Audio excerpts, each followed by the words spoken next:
Dang, summer's going to be officially over when it's all said and done. It's that equinox vibe, y'all. What's up, Flobo After Hours? Your Monday night delight every Monday night, 10 p.m. Pacific, 1 a.m. Tuesday Eastern. Wow, that's crazy.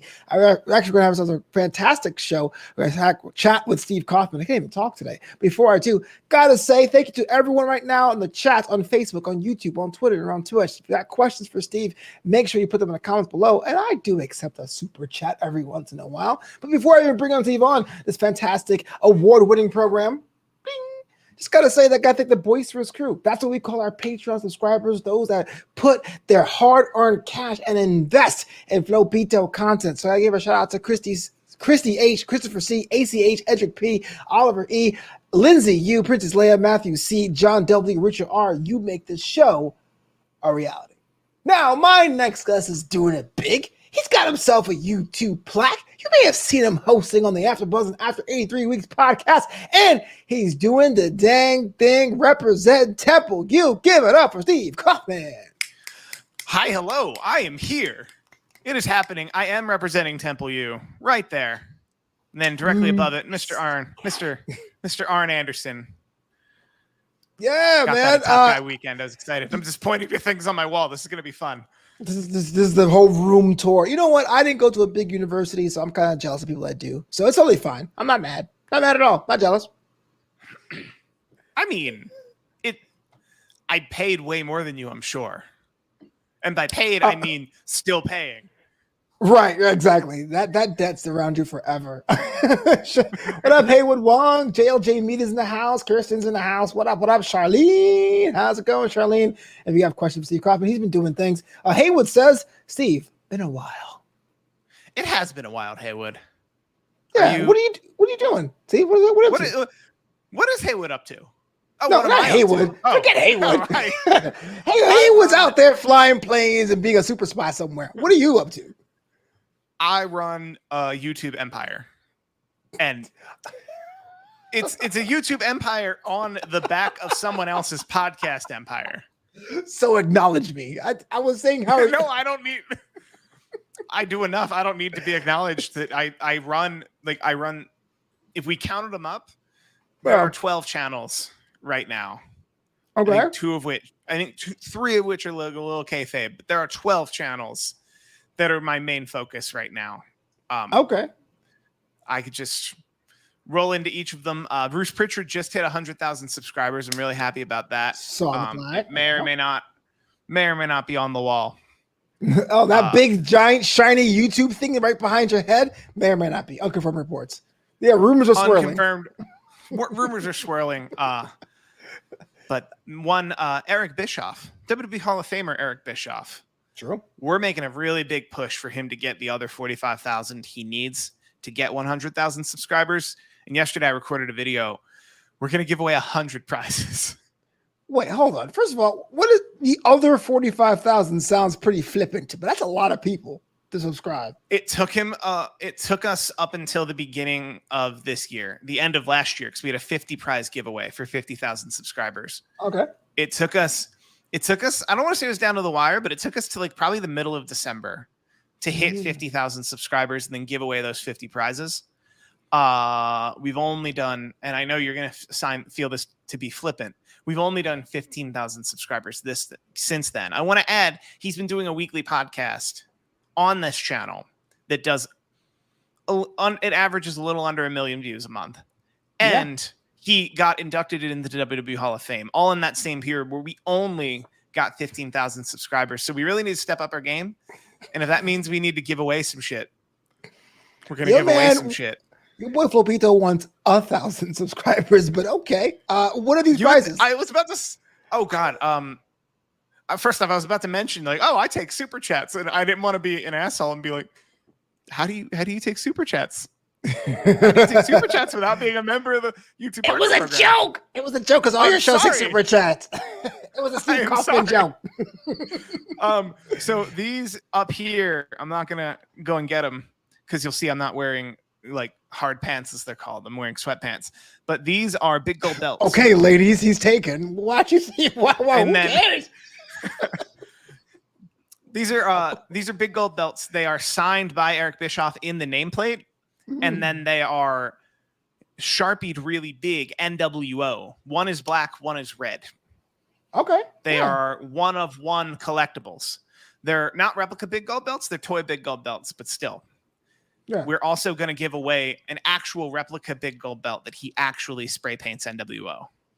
Oh, wow. I'm kind of curious of what Eric Bischoff's spray paintmanship would be if you. I would feel his spray paintmanship would be a step above his NWO penmanship. Also, he signed these at Top Guy Weekend in Illinois, and disparate facts. Illinois is also marijuana's legal. Oh, damn. So. Okay, good to know. I mean, not that I would fly to Illinois, immediately to Los Angeles. No, I just good to know. Yeah, I got a question coming from Charlene. She asks, "How was George Hermosa's wrestling match? Wrestling Pro Wrestling, for those who are not initiated." George Hermosa is doing Wrestling Pro Wrestling this weekend. I'm not going to make it. I don't think they're the same person. Yo, I'm a busy dude. Like, I will make it to Wrestling Pro Wrestling. I saw a wrestler by the name of Mr. Work in Progress do something pretty incredible.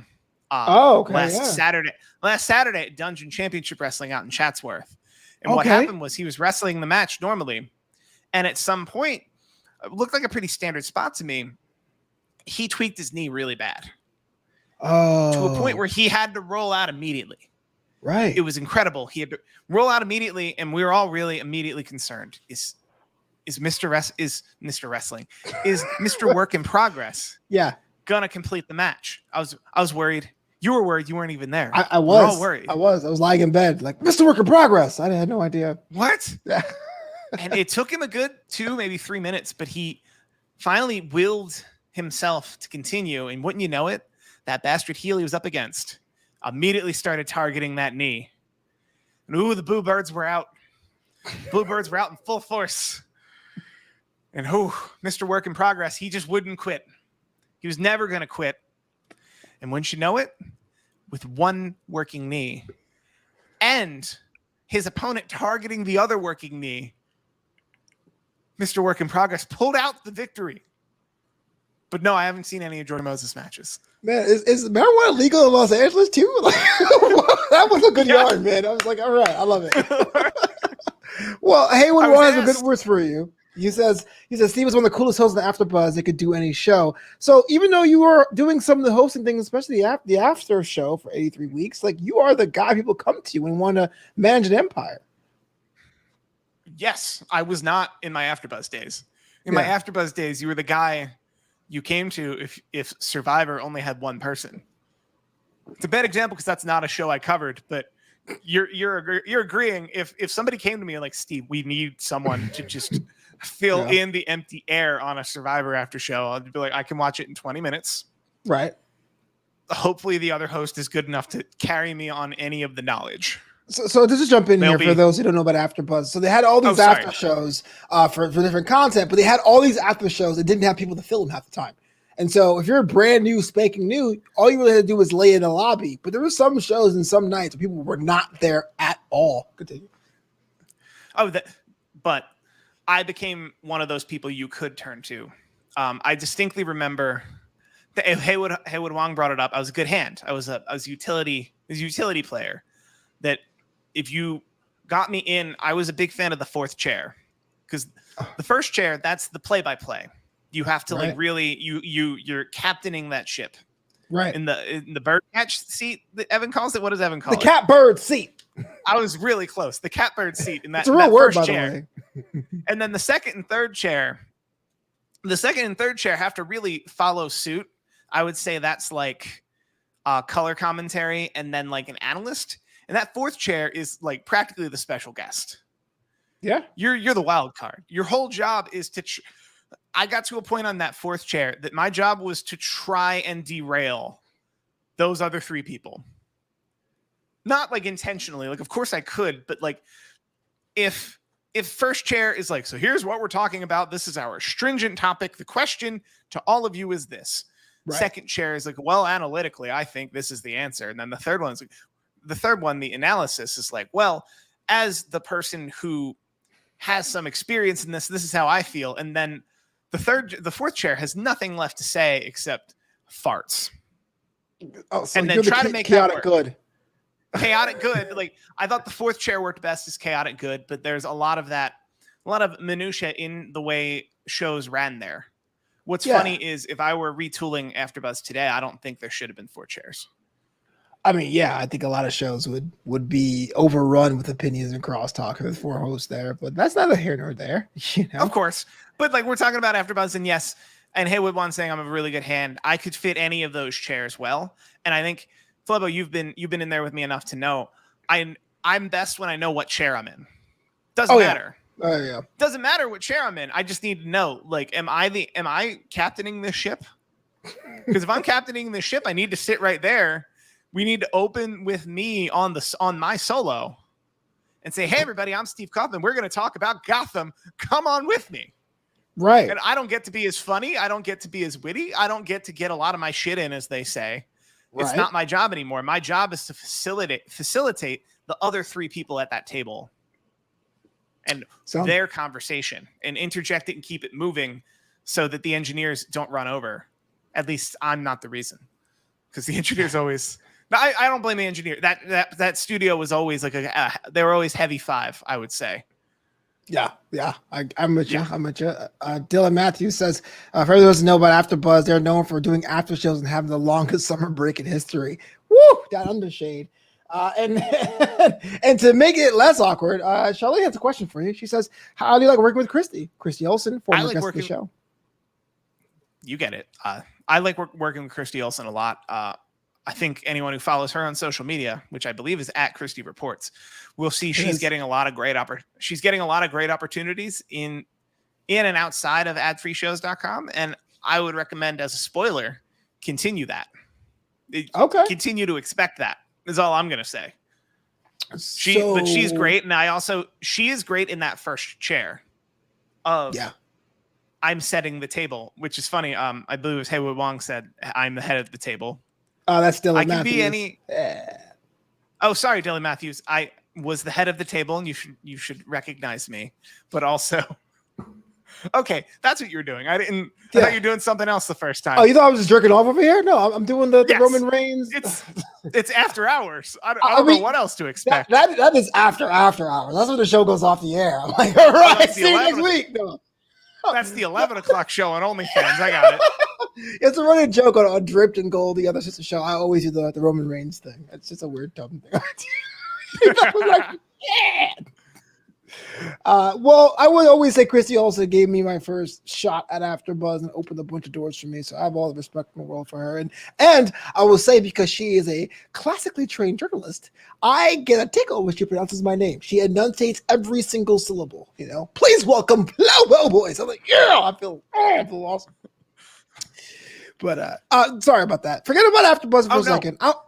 What's up? What's up? No. You said forget about it. You said forget about AfterBuzz for a second, and I said okay. No, you said okay. Like you had something better on your mind. No, I didn't have anything on my mind about it. I didn't know where we were headed. We were singing the praises of one Christy Olsen. Yeah. We could do that again, just in general. Let's do it. I host a show with her. I host a show with her called After 83 Weeks. This Thursday. Flobo, you're getting an exclusive here, because I didn't actually get to mention it on the staff meeting, but the people who need to know. Starting this Thursday, it's gonna be a simulcast. Oh, if you want to watch After 83 Weeks with ads, you can go to youtube.com/83weeks. But if you want to watch it without ads, you go to adfreeshows.com. It's a simulcast. Yeah. It's a paywall and an ad wall at once. We're doing that Thursday. Sorry, you say simulcast. I just think of Shane McMahon being like, the contract does say McMahon, but moving on. It's pretty close, actually. Eric Bischoff is going to be on both of these streams. It's actually full circle. Yeah, it's kind of like doing that. But when I asked you how are you doing, man, I want to know how are you, Steve Kaufmann's doing. Like, everyone knows you're the YouTube guy. Everyone's seen your face. You're verified on Twitter. Still jealous about that. But what do you do? What's up with you? How are you a person? How are you as a human being? As a human being, I'm doing real well. Trying to think. Thank you, Kirsten Marie. I'm trying to think of the most succinct way to kind of say that. When you run real hard for so long, it's slowing down. It's slowing down that becomes difficult. It's running hard that becomes easy. And professionally, because God knows I'm in this chair all the time, but professionally, that's where I'm kind of at. That there's a lot of stuff that's on my plate currently that I'm finally to a point where I was like, this does not need to be. You can be of more use if this is off your plate. Right. And it's a great feeling to have, but it's also that level of scary because it's another level. To be like, no, people should do things how you used to do it so that you can pitch shows, so that you can run StreamYard, so that there's not an editor. Like a lot of production stuff, a lot of that. I know you asked how I'm doing personally, and I immediately went to work, and maybe that's something I need to work on. Oh, no, I don't do breakthroughs. I'm sorry. I didn't mean it. Also, I search your channel for my name. I've been on New Amsterdam Radio, and then there was a second podcast I was on. It was called Verified with Steve Kaufmann, but I know that I doubt you have. That was the same episode. So the episode of New Amsterdam Radio was called Verified with Steve Kaufmann. Okay, they were two different thumbnails. I'm real curious now what I got myself into on your channel. So there Jack was a Farmer's time. Lurking. What's up? There was a time. Thank you, because it's a management thing where I would release New Amsterdam, an edited version of the audio podcast on Thursdays, and then have like the full length version for Patreon. And so what I would do is when it was posted, the cut version, I would have that relay to Spreaker, which would relay to YouTube, and I would have thumbnails for that. After a while of doing that, it was a pain in the ass. And so what I did is basically gate the full content. So when an episode of New Amsterdam Radio comes out now, I make the video hidden, except for Patreon, day of, and then 3 months or 4 months after I do it. So there's a bunch of people between like the numbers of 55 and 85 where they're just like non-image, like non-video podcasts, like Spreaker generated clips. I have to pretty much clean up at some point. Got it. Okay, so I've only been on your channel one time previously. I clicked the one with video, and what I noticed was it was 10 months ago, and 10 months ago I was still living in a 2-bedroom apartment in Hollywood. And my setup was teeny tiny. Like this wall is 10 feet back. And that's because in February I moved into a house. Give it up. So personally, thank you. And personally, I didn't realize how good that would be for me until it happened. That I was like, oh, it feels so good to just close that door and get the work done. And then when the work is done, leave this room and don't come back again. Yeah. Like I need to do more of that. And I think that's what I was getting into earlier, but like mental acuity and like also doing that at the tail end of the first part of a plague.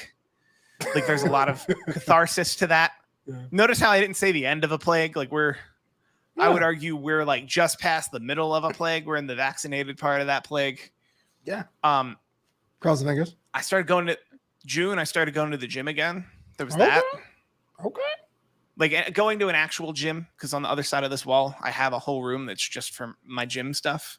Right. Like a stationary bicycle, and I used a gorilla bow. I feel like I'm rambling too much. No, I'm like, oh, this is what is Steve into? But that's dealing with a lot of that. But I'm doing well is the short answer. Yeah, and getting your mind and body. Thank you, sir. Getting mind, body. And so EDM says, I'd rather not be verified because people will recognize if I commit a crime. That's the first thing you think of, sir? What kind of crimes that you have lined up that you're robbing banks? Let me know. What's good? And Jack Farmer's in the chat as well. I'm pretty sure Pretty sure Emmanuel Dominguez. First off, that's your name. I know your name, and I just saw your handle. So we're already off to a bad start. Second off, speaking of the plague, mask wearing has become relatively accepted. That if you wanted to commit crimes and have people not know who you are, you're already wearing a mask. No, he has a check mark. There he is. Get him. So can you, real quick, can you talk about going to a gym? What was that like? Going into a gym, was it kind of like I'm rusty? Was gym etiquette? Has that changed any? Because I haven't gone back since everything shut down. Yes and no. So for me, I think I'm coming up on every day for the last 12 months. I've done rather long cardio, like the better part of an hour cardio. Mm-hmm. Shout out to houses. Yes. Southern California. We do in fact have homes. Some have homes. Nope. That's all they're working toward. Australia, they're wearing masks forever. Sorry. I keep letting the chat distract me to the story, the task at hand. I was going to a YMCA in Hollywood that had been there for, I'm not even kidding when I say 100 years. Okay. Like it was a giant cement building built, I believe, in 1918 on Schrader. And I'm not kidding. As someone who lived in Hollywood for 9 years, it had been said multiple times by multiple people that if there were ever a nuclear blast, we should all run to that YMCA. Because it's just propaganda from the village people. Straight up. I don't believe it. A giant stone building with very few windows. Mm-hmm. But that was a very down home place. I had never had an issue with like waiting on like machines until I joined Planet Fitness. I won't say which one. Okay. Until I joined Planet Fitness, and that was the first thing I noticed, that I was like, oh, when people complain about like a packed gym, they're not being dramatic. There is such a thing as a gym being too full. Yeah. And like, I'm fortunate that I do my cardio at home. So I'm only I'm rolling up. I'm doing about 20, 25 minutes of lifting, and I'm out. Jack Farmer especially because, of course, I make noise when I lift. I'm trying to get that Wonk alarm. I already said it's Planet Fitness. Also, I will say, as they come and take away my film degree because of the setup here. It's coming back. There it is. You got a house, got to pay a light bill, brother. What happened? So long story short, I use a DSLR that's not meant to do this. Right. So what's worse is the first one I had, every 15 minutes it would shut off. So I would set a timer for 14 minutes and I would just turn it off and on while no one would notice.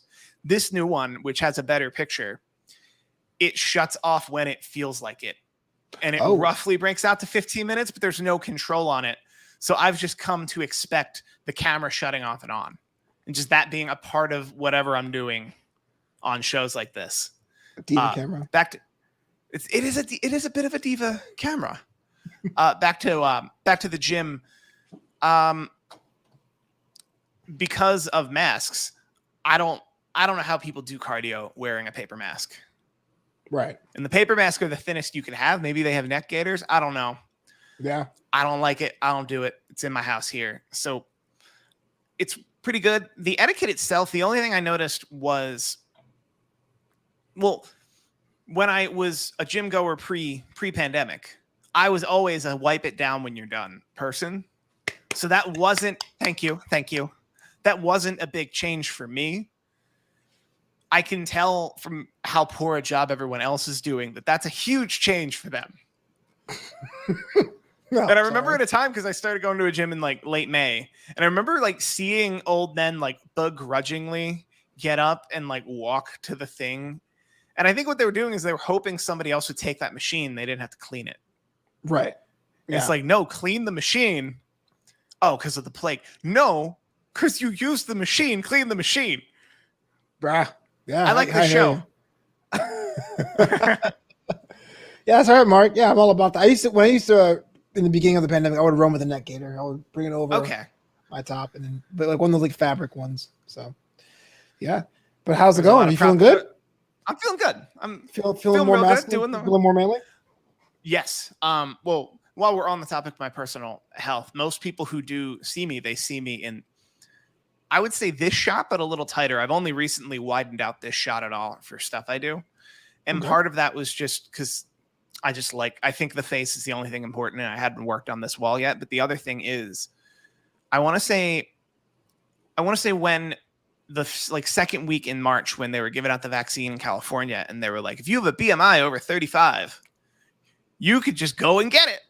And I read that and I was like, well, I don't have a BMI over 35. And then I step on a scale and I was 292 pounds. Yeah.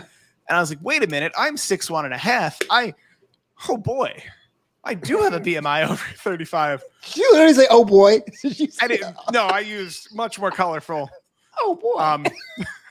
Much more colorful language, but It was a bit of a thing for me because when I was 300 pounds many moons ago, the issue for me, and it's not about weight, it's about how I looked. I didn't like how I looked. And I have the kind of body because I'm tall. I'm tall and like not a lot of legs and like already kind of beefy, that I hold weight really well, that I never felt 295 pounds when I was. Sure. But I'm down to 270. I wouldn't tell a story like this without a happy ending, and that's part of. And I stepped on the scale recently, and it it said I'd gained 1.4 pounds, but now I have those real fancy pants Bluetooth scales that doesn't just give you your weight and then calculate your BMI. It literally calculates your body fat percentage and your visceral fat and like your metabolic age and like a bunch of data. Wait. That's way too much information for me, man. If I go out there and binge like eating tacos, the last thing I need to do is like, yo, man, your body fat's out of control. That's terrible. No, but the other way was I gained 1.4 pounds and then I went into the muscle tab. I was about to bug out. Like, oh man, it's going back up. I'm going to be 290 again. And then I go into the muscle tab and it's like, oh, you gained 2.2 pounds of muscle in this 7-day period. I was like, okay. Well, that's whatever then.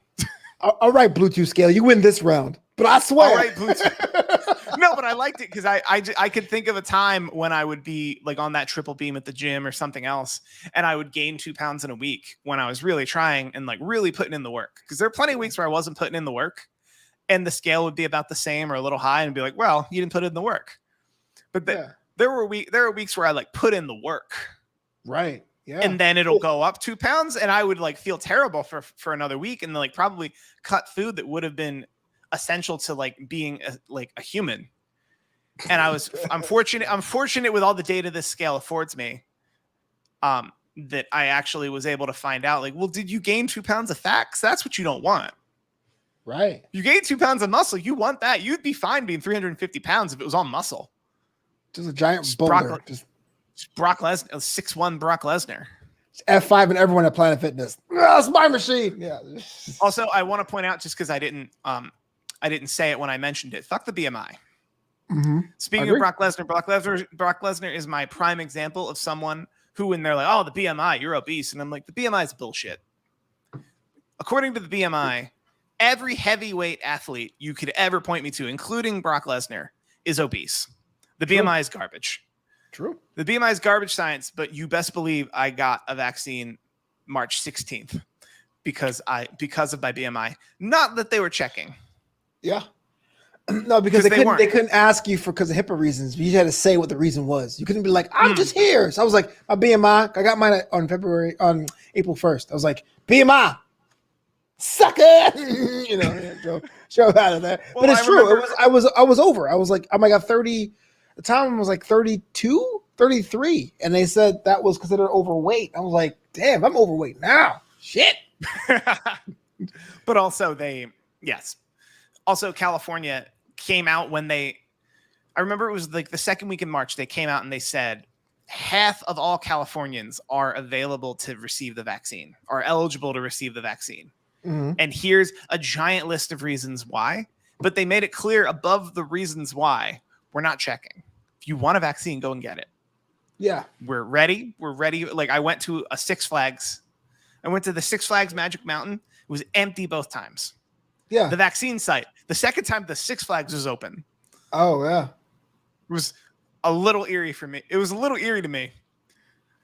Then I was like, well, these people, it's in front of a vaccination site. These people must have been vaccinated. Smart. I would not drive that far for a shot, to be honest with you. I'd be too afraid. I'm like, that was if you're trying to get that vaccine on a 1 day notice, that's where you find it. I went to our church parking lot of Crenshaw. JLJ Media says I was old. That's why I got it early. Props. Jealous. I wonder how early James Lott Jr. got the vax. He got 2018. He's like, I see it coming. I'm old now. Hit me up. December. He was one of the first million. Yeah, it's online next to Moses. Let's try. I was in the trial. I was in the trial. I know it works. I got all of them. I was patient 8.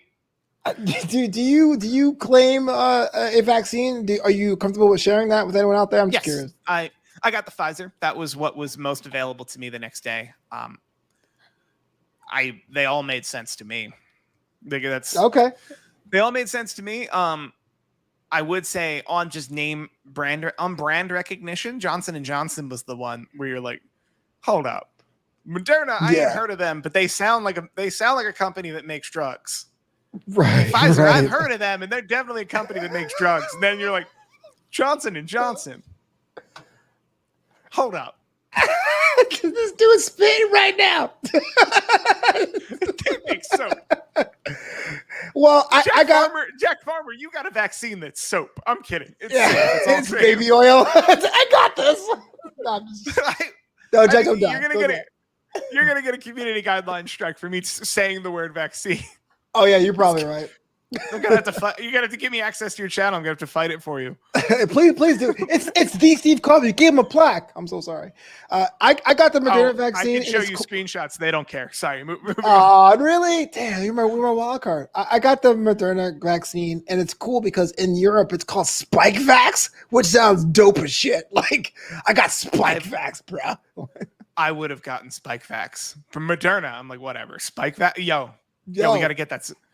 Let me get a six pack. Can I get that Spike? Can I get that Spike Vax booster? Yo, for real. What up, Lou? Optimus coming through, man. So that's the first. That's the first Twitch comment I've seen. You're definitely on. Yeah, I'm on Twitch. I don't got any followers though. I got 96 followers, I think, or something like that. Don't denigrate all of your followers, including Lua. No, Lua is cool. I'm just saying I get 2 at a time, 3 at a time. It's not like it's all right. Switch, baby. It's Switch, baby. Do you play games? Like, what do you do? So I'm supposed to play games. No, I'm supposed to play games. I'm trash at everything, so I don't play it in public. I should do it more. There you go. My bad, Lua. I love you. Please don't leave me. Tell all your friends to follow me now. No, I should do because I play so many hours, but I'm so bad that I feel weird sharing how bad I am, and everyone says, don't worry about it. Twitch is not about being good, it's about building the community, but I get nervous as shit. So I don't play as much as I can. Okay. Is there a way, do you have any desktop games that you and I could play together? We could find some time. I'll play some games. I don't have any modern system. Yeah, I don't have any modern systems. We could do Jackbox. You've been on many a Zoom with me. We play Jackbox. You, me, and then all of our collective following can play Jackbox games. So that was actually one of my questions here, because one of the cool things about Steve is that during the pandemic life, where all the hosts we had the normal fear of what was going to happen to the pandemic, where all the former AfterBuzz hosts were kind of like, what do we do? Where do we go? School's out, school closed. Is it a snow day? What are we doing? One of the cool things that you actually had game nights. And so Saturday afternoons and random mid-pandemic, we'll go to your Zoom and play games in Jackbox. What was your thing? What was your thought process behind that? Building the community, maintaining the community? What was your experience? Girlfriend and I, Shay. I don't know why I say girlfriend. Like she's some anonymous. Her name is Shay. She is your girlfriend.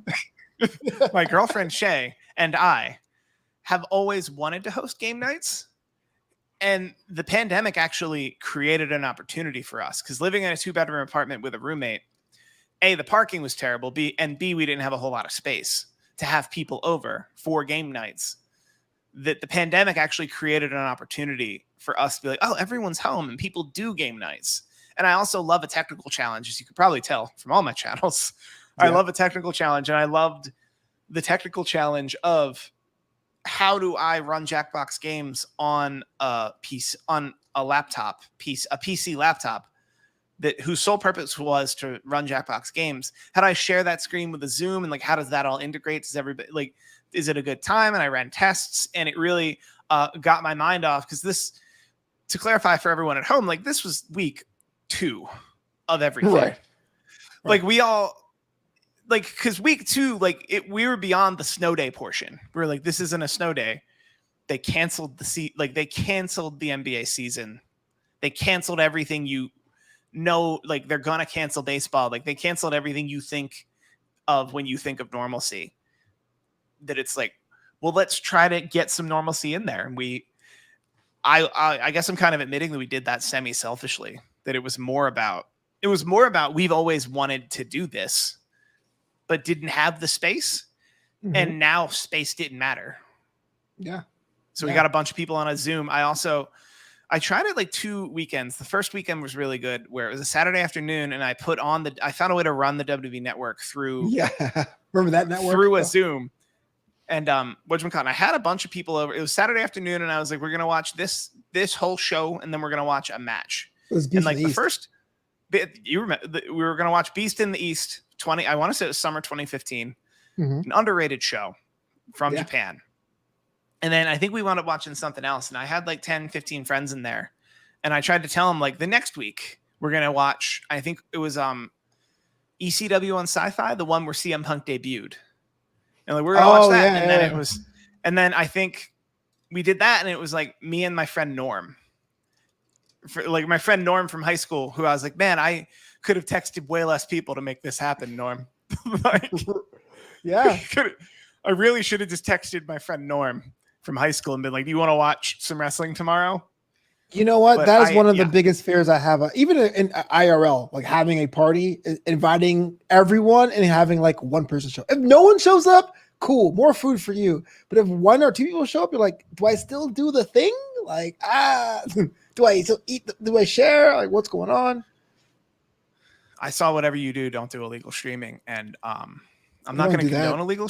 I'm not going to condone illegal streaming. But if you were to Google the words "watching wrestling," you'd probably find anything you were looking for. I don't know what you mean, Kaufmann. I have Impact Plus. I have Peacock. I have whatever EAW has. What do they have? I have no idea. I have that too. Oh, blue cover. HBO Max. You have HBO Max. Yeah, I'm bringing you back around. We Bleacher Report for the pay-per-views, and I believe they stream it on HBO Max, and then all of the darks and the elevation darks and the dark elevations and the de-escalation darks. Those are all on YouTube. De-escalation. The Varsity Blondes every week. Are you an AEW fan? I am an AEW fan. Yeah. Tell me about it. Oh, okay. I was like, first off, I want to say I'm a big fan of where we're at in pro wrestling. That in the last, I would say, 5 years, there's never been a better time to be into and talk about the wrestling business. Right. Similar to, like, I can think of, like, I'm flustered to say that, like, a lot of very interesting things, even pre-AEW, were happening.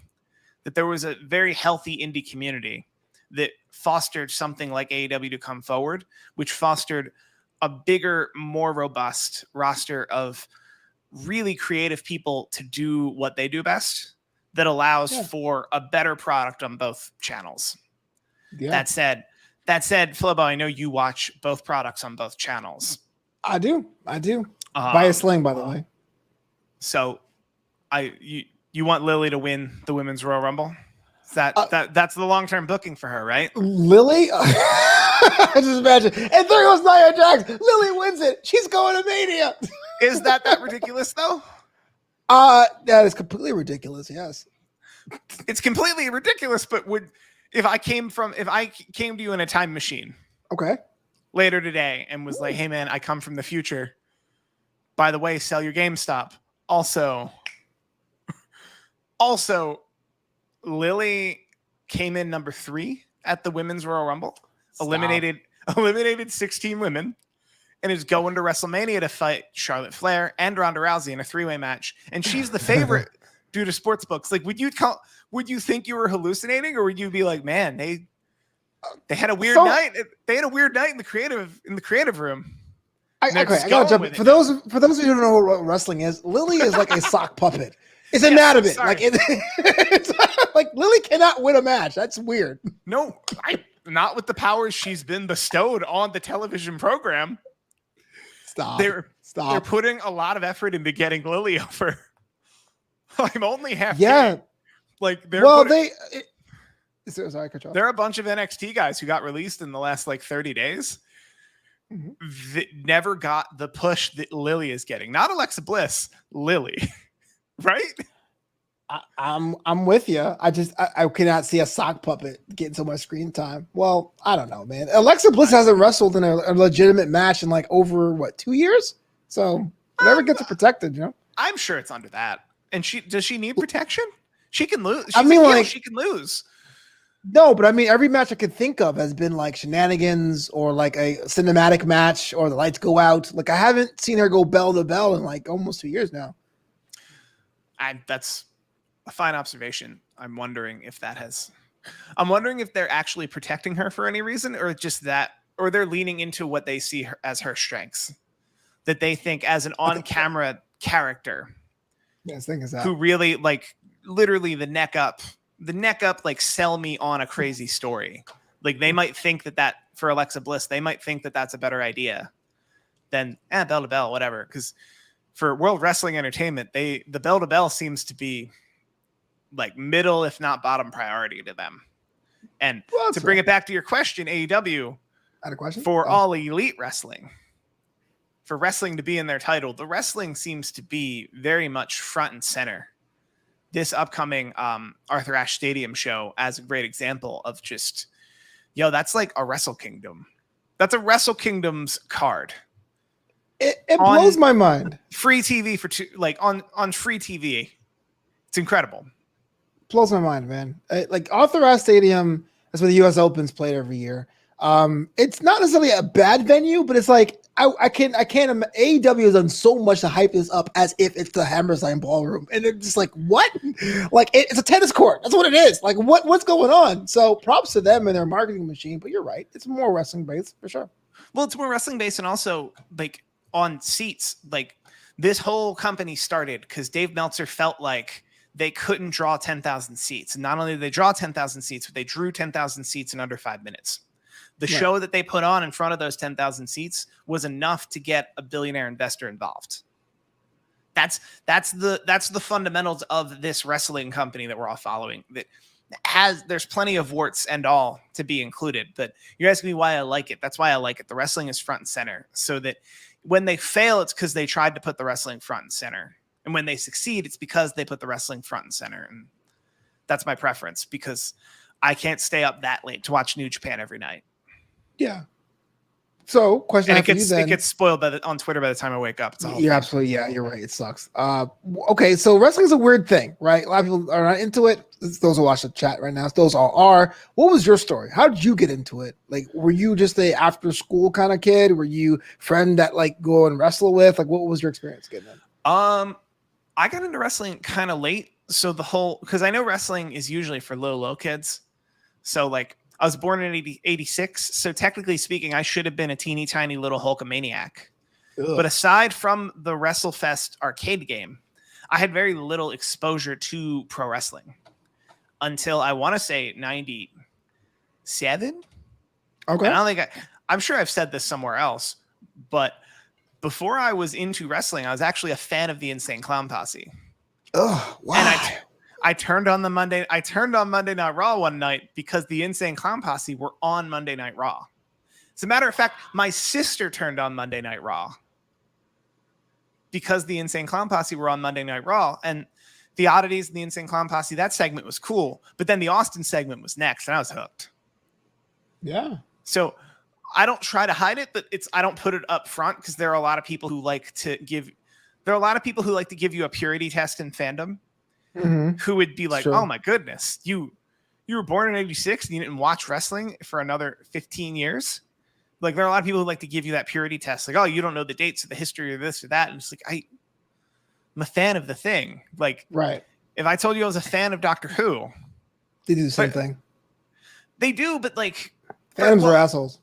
They just are. Fans are just assholes. I would argue the Doctor Who fandom is a bit more inviting. And there's so much Doctor Who that they don't expect you to know it all. That like I don't think like they're a bit more inviting. Also, I'm a fan of Doctor Who specifically from the most recent like incarnation. I want to say it was 2005, 2006 when the BBC brought it back. Okay. Like So from then to now, and then like whatever I catch on that weird Pluto channel, that I don't know. It's a BBC show. There shouldn't be ads. It just doesn't feel right. It doesn't feel right when I'm watching Doctor Who and then they cut to an ad and I'm like, what is this? Don't you run ad content yourself? Adfreeshows.com, bro. Like what? Ads will make the world go round. I know. That doesn't mean I'm not talking about in general. I'm just talking about that Doctor Who specifically was either meant to be on the BBC in London for free or not free. Yeah. You paid to own a TV or whatever. Yeah. Or on PBS and like once like 2 times a year you had to sit through that telethon. Yeah. JLJ saying you're right about the how inviting the Whovians are. So I disagree. They're very like sorry, the I was Whovians wrong. That's fine. No, but that's wrestling fans, and I'm not saying wrestling fans aren't inviting, but I do think people see a certain like there's a certain snootiness if they had heard, oh, you didn't start watching until 97, 98, man. Do you even lift, bro? That's not that's the tone of what it would be. That's not obviously not the words, but well, to answer your question, that's when I got into it. But when I got into it. And from there you couldn't pry me away from it. Yeah. And then that's been a thing since. And to say I'm a lifelong wrestling fan would negate a large portion of my life. Sure. Be ignoring, not negate. That would be weird. It wouldn't disqualify that part of my life.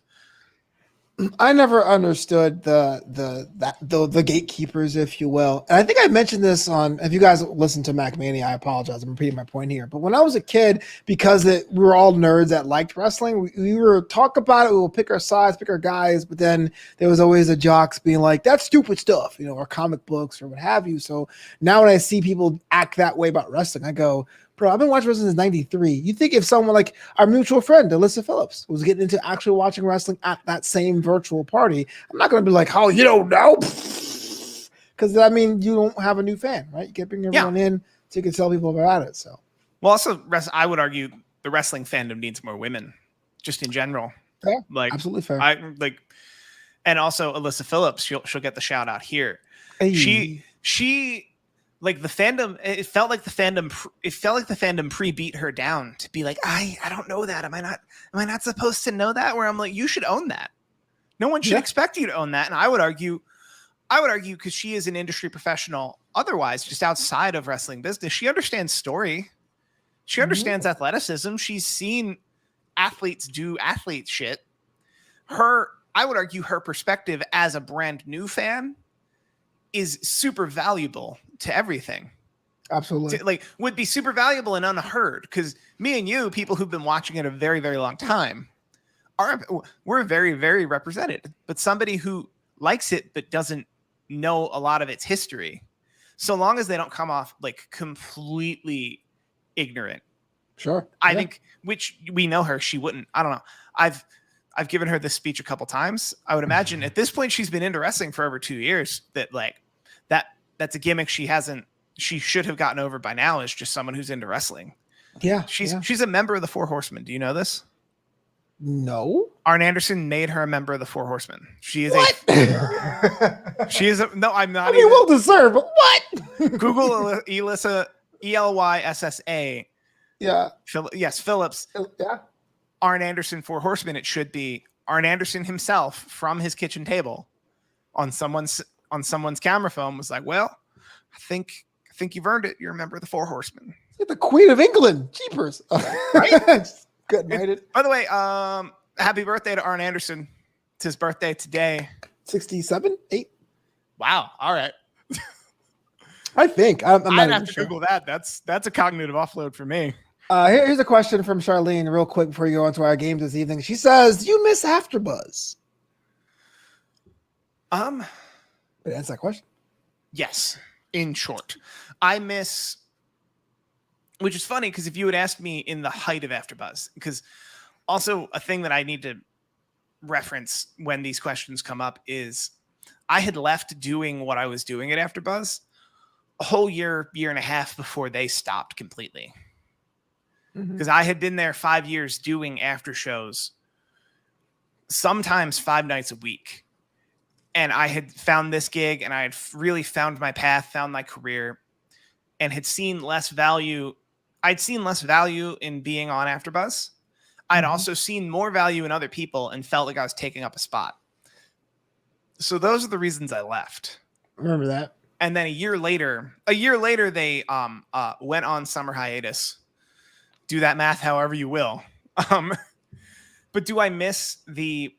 I think if you ask anyone if they miss the time that they were their most hungry professionally, they would say yes. So like when I was on that New Amsterdam with you, I had mentioned that I was dirt poor at a certain point before I got this break to do what I'm doing now. I was folding t-shirts at Hamilton, not allowed to watch Hamilton, and was an AfterBuzz TV host.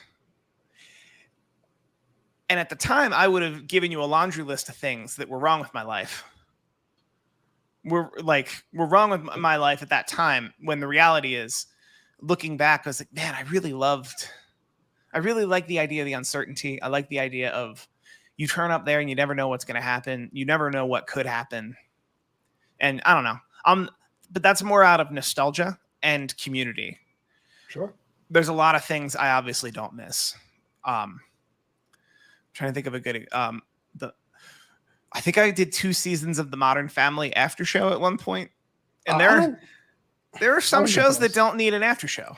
Yeah, I don't get why sitcoms have hour-long after shows. The sitcom itself is 30 minutes. Well, as a content guy, I just want to pitch it real fast. If you were to do an after show here today, 2 people, that's all 2 hosts, and like 2 is kind of pushing it. You might just need 1.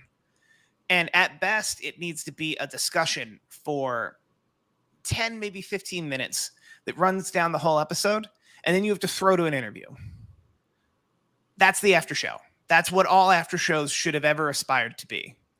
This whole, we're going to talk about it for an hour and then like get in our heads about what the chat's saying. And like, we're like, come off a little bush leaguey because of like, we feel like we're outside. Like an insider's after show or anything in between should be a discussion segment or a discussion recap review segment that should run no more than half of the after show, and then an interview segment, and then predictions at the end.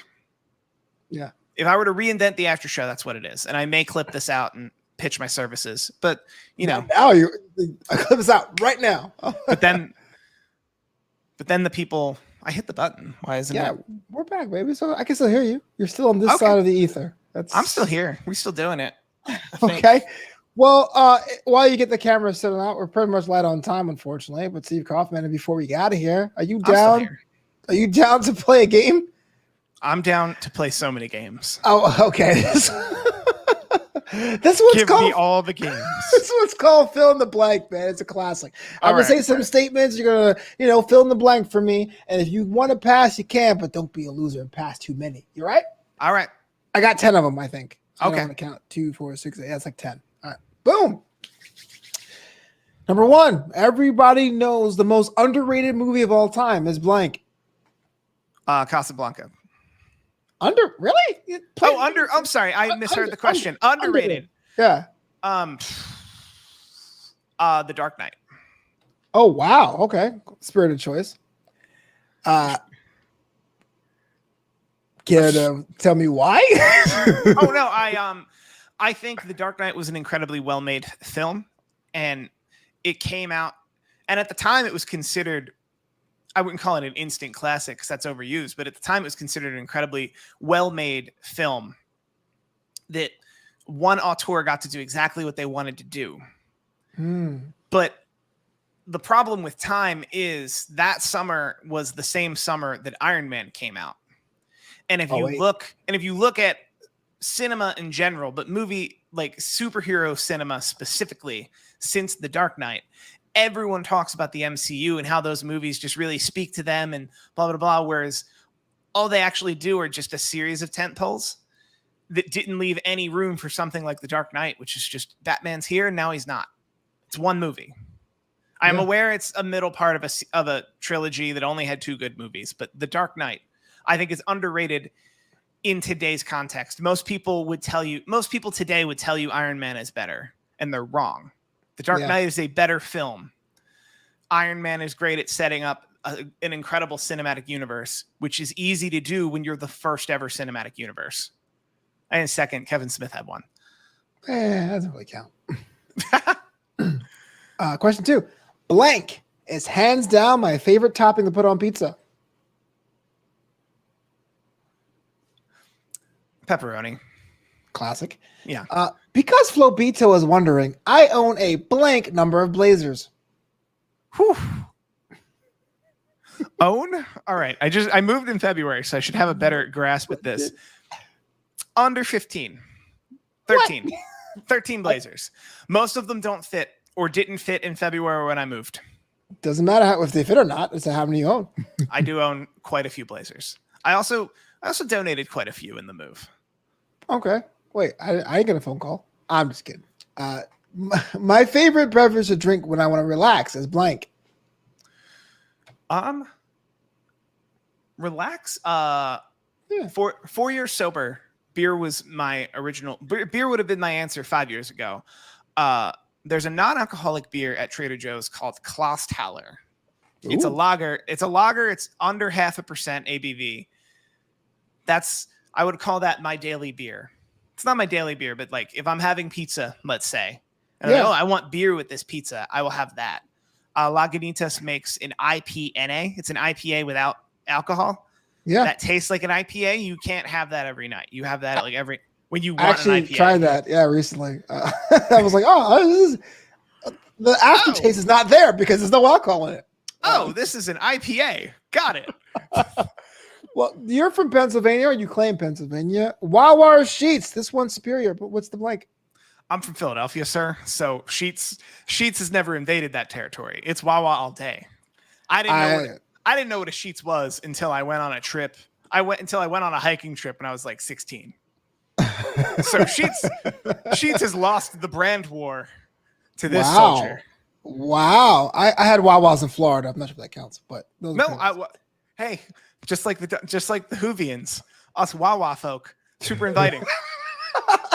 And you make good quesadillas. I love it. Come on in, crispy chicken, giant hoagies. We do gas now. It's true. Actually, I do want to say a bit I have about Wawa is it's like if a Trader Joe's and a 7-Eleven had a baby, but they raised it right. And let it make its own decisions and become its own thing. That's Wawa. The ones in Jersey are pretty trash, but once you get out of Jersey into Florida, wow. It's a matter of new.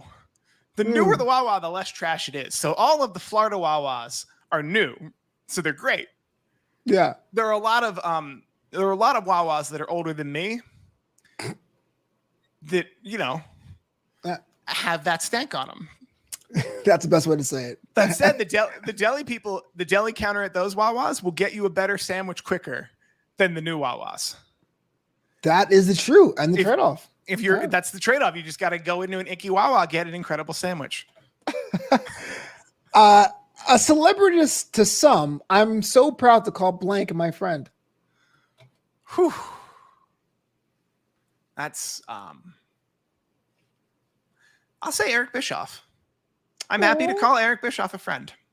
Oh, you know what? He knows who I am, so that's why he's dope to me. He's like, Flobo, you came back. I'm like, that's right, Eric. Hey. Oh, are you not gonna pull the whole quote there? No, yeah. He goes, he's like, you remember me? He goes, of course. We don't have any other black people on the show. I was like, well, yeah, you got me there. Two more for you. I got two more. When I was a kid, my favorite game to play at the arcade was blank. Oof, the arcade. The arcade. You had those. It wasn't called Gunslinger. There was duel. I think there was, you duel with a gun, not with a knife, or you duel with a gun, like a quick draw. I think it was called quick draw. It was shot with real people. So it was a bunch of real people in, like, they had an old Western town. It looked like it was probably New Mexico or California.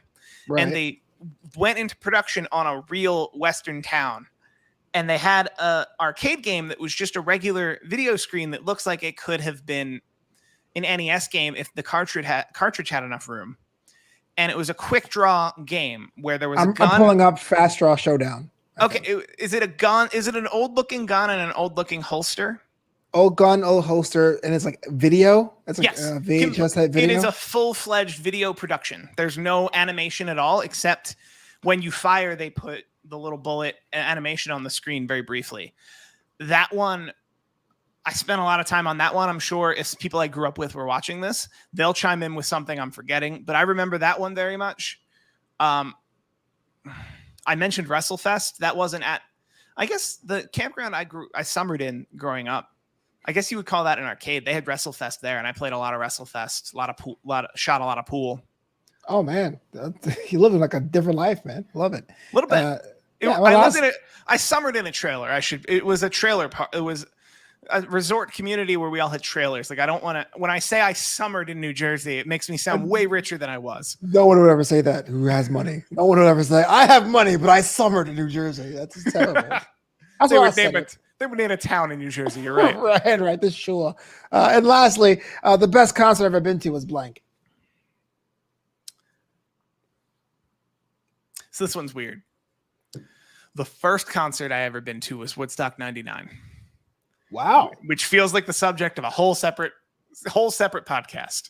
Muddy. So it makes discerning the best concert I've ever been to really difficult, because like on actual music acts, I've long held the belief that the promoters of Woodstock 99 just turned on MTV for about 72 hours and booked every band they saw.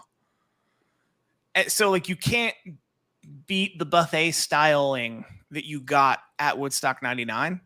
That said, like I've been to plenty of concerts since then. Yeah. Me mentioning Woodstock 99 is partially me stalling. Yeah. To try to come up with. I was walking with it. I'm like, wow, this is a great stall job. Thank you. You get it. Man,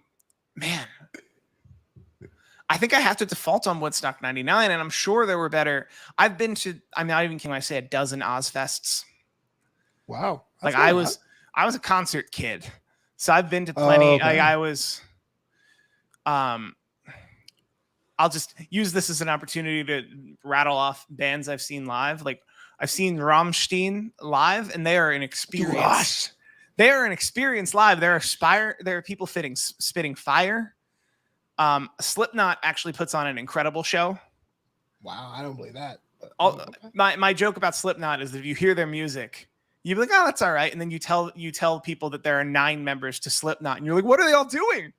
Right. It sounds like 4 people in a garage. You're telling me there's 2 drummers and a guy on the snare? Why do they need a snare? The snare guy.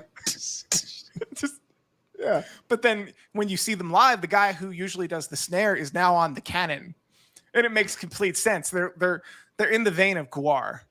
Yeah, I had no idea they were so involved. I gave you a lame answer, so I had to overcompensate with just anecdotes about bands. You took me on a ride, man. I was greatly appreciative of it. Well, Steve Kaufmann, it's that time. You have to get out of here. I mean, right. I'm so glad you're on the show. Finally, What's Up Flobo After Hours? You made the appearance. If now's the time, if everyone want to hit you up, follow you, stalk you, get ad-free shows, how do they go about doing that? Well, they can find me where I'm at right now, but I'm not going to tell you the address. They can also find me on Twitter at Steve Kaufmann. That is KAUFMANN. And I'm going to divert everyone to follow youtube.com/83weeks, because once we get to 100,000 subscribers, Jim Ross will be next. Because I just want to point out, these are all Rob Schamberger prints. I've yet to learn the blocking of. Okay, so this whole back wall behind me are Rob Schamberger prints. I want to take them all down and put them elsewhere, because I want this whole thing to just be silver play buttons, silver and gold play buttons. Wow! Can I get one? You want a job? Like you want to work on a channel? You want to work on a channel? Like I want 100,000 fans, baby. That's what I want. Oh well, working on a channel is not going to get you there. You got to have your own, which you do, and you'll get there. I will. So follow me there, and I'll tweet about the next person to subscribe. I will point out, I've learned that there's a Guinness World Record for most silver play buttons, and it's only 9. That's doable. As I mentioned at the top of the show, I run 12 channels. That is definitely. And this is my career, so it's not unreasonable to think I could break the Guinness World Record. Assuming the guy with 9 stops right now. Jack sucks at life. You need to stop. That sounds like a threat. As soon as he stops right about now. Bada boom. Steve, always a pleasure, man. Thanks so much for being on the show. I got to get out of here. It's late. I got an early morning tomorrow because it's after hours. Next week, we're rolling with the one, the only, according to Woods, Adam Woods. But until then, after hours is closed. Say bye, Steve. Bye, Steve. The bed is in the land.